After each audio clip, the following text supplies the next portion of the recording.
I'm Greg Jarboe. We're here at SES San Francisco 2011. I'm speaking with Susan Bratton, who was the keynote speaker this morning. Susan, you gave a very provocative keynote. Thank you, Greg. I really appreciate that. Well, I was talking about persuasion marketing and influence and using neuropsychology to increase your conversions.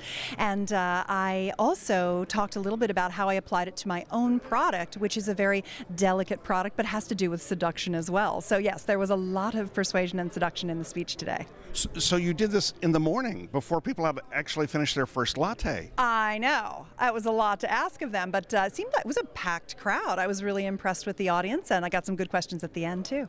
So let's talk about the four main topics that you covered. So in studying persuasion marketing, I realized in looking back at everything that I'd learned and read over the last few years and the last 30 websites that I've written and the hundreds of ad headlines that I've written, that there were really four things that if a marketer wanted to learn how to be a persuasion marketer, that there were four key areas, what I call the four realms of persuasion marketing, that they could learn about. The first is neuro-psychology, the neuromarketing, how our operating system in our body actually responds to marketing messages. No, wait. Our body has an operating system? Our body has an operating system, exactly. And mostly it's our brain, but it is our whole body. Everything from proprioception to morphogenetic fields allow us to make decisions, yes or no, about products and services. I'm sorry, you lost me at morphogenetic fields? What? Well, you'll have to listen to the presentation to get that level of detail. But the four realms of persuasion marketing are neuropsychology. The second is actually copywriting, using the right words and the right structures that make sense to us as we read them as humans. The third is storytelling, getting away from bullets and features and benefits, the things we're taught in college, and getting more toward testimonials and stories to explain how our products and services can change the life of our prospect. And then last but not least was structured communication.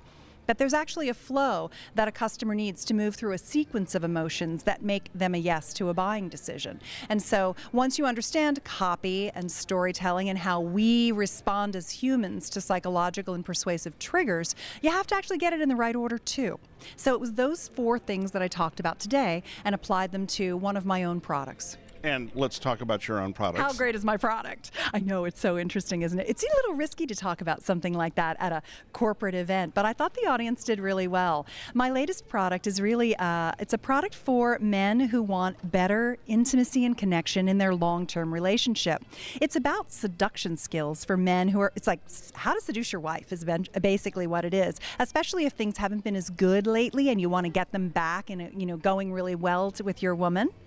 And so what better to talk about in persuasion than seduction, right? And so Revive Her Drive is really that product. And it was me learning about and having the empathy for men who are in a relationship and they're not getting everything they want. And how do I speak to them so that they trust that I have a solution that will actually work for them? Because I truly believe that if you're going to revive your woman's drive, it's probably a more considered purchase than the car or the house that you buy, because it's the interpersonal relationship in the most important relationship of your life.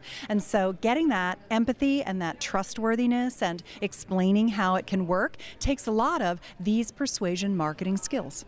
And there were 87 headlines that you tested? I've interviewed 800 men. I've done almost 50 in-person interviews. I've tested nearly 100 headlines on 7 landing pages. I've written over, almost 40 different subject lines for a couple of my main emails and tested those. So I did talk about how I not only applied the four realms of persuasion marketing, but then how I put it into effect for my product and all of the testing that I did and continue to do. It's asymptotic. It's never ending. You just keep conversion optimizing. It is my life. Well, there you have it. A few new vocabulary words as well as some new concepts on persuasion marketing from Susan Bratton, keynote speaker here at SES San Francisco 2011. I'm Greg Jarboe, and there's more to come.